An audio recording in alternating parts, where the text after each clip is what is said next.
Salut tout le monde, c'est Big Gaming 84 et aujourd'hui on se retrouve pour une petite review d'un modèle, le Land Rover WB109 pardon, de chez Vinyl Line en Allemagne de l'Ouest. Donc imaginez-vous, c'est un véhicule qui a été produit un peu avant les années 70. Ce qui est sûr, c'est qu'il est avant la chute du mur de Berlin. Donc voilà, il a été produit dans les années 70, donc en Allemagne de l'Ouest, par Vinyl Line. Vous en verrez des véhicules comme ça. Donc, ces véhicules sont assez particuliers parce qu'ils sont en espèce de caoutchouc qui se tord dans tous les sens. Vous voyez, regardez.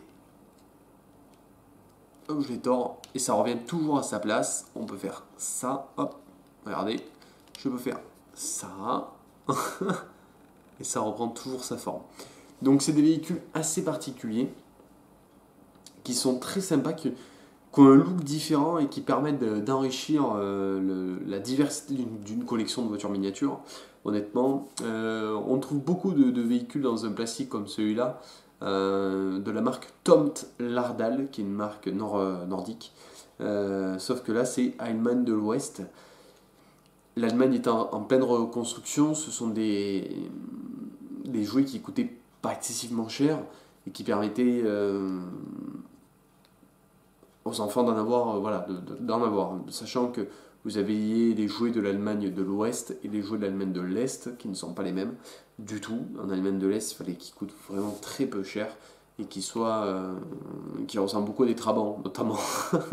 Mais là on est sur du Land Rover, un véhicule britannique. Et vraiment ça montre l'empreinte qu'il y avait, l'empreinte des Alliés dans l'Allemagne de l'Ouest. Sinon, niveau cote, alors dans l'état où il est, c'est-à-dire en état d'usage, c'est un véhicule qui vaut à peu près 5-6 euros. Ça vaut pas plus. En parfait état, ça vaut une vingtaine d'euros. Quand même. Ça vaut quand même des sous. Quand c'est en parfait état, celui-ci n'est pas en parfait état. Pourquoi ? Tout simplement parce qu'il est légèrement abîmé par endroits.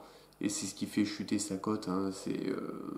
Et puis la saleté, hein. C'est des véhicules qui ont particularité d'être très sale, mais qui se lave à l'eau. Celui-là a été lavé plusieurs fois, mais vous voyez, ça revient pas. Hein. Au bout d'un moment, ça ne revient pas quand même. C'est l'inconvénient de ce plastique-là et de ces modèles-là. Moi, honnêtement, si vous avez l'occasion d'en trouver, je vous conseille d'en prendre. C'est très sympa, vraiment, c'est sympa d'en avoir. Moi, je trouve ça sympa. Ça ne plaît pas à tout le monde, mais c'est des véhicules qui sont pas courants et dans une collection. Je vous le dis, il faut de la diversité et ça c'est agréable. Voilà. Sur ce, je vous dis à la prochaine. Vous retrouverez ce véhicule sur ma chaîne, comme vous le voyez actuellement, et sur mon site internet BigGaming84. Je vous dis donc à la prochaine. Laissez un petit j'aime, un petit commentaire, abonnez-vous, pensez-y. A plus tout le monde.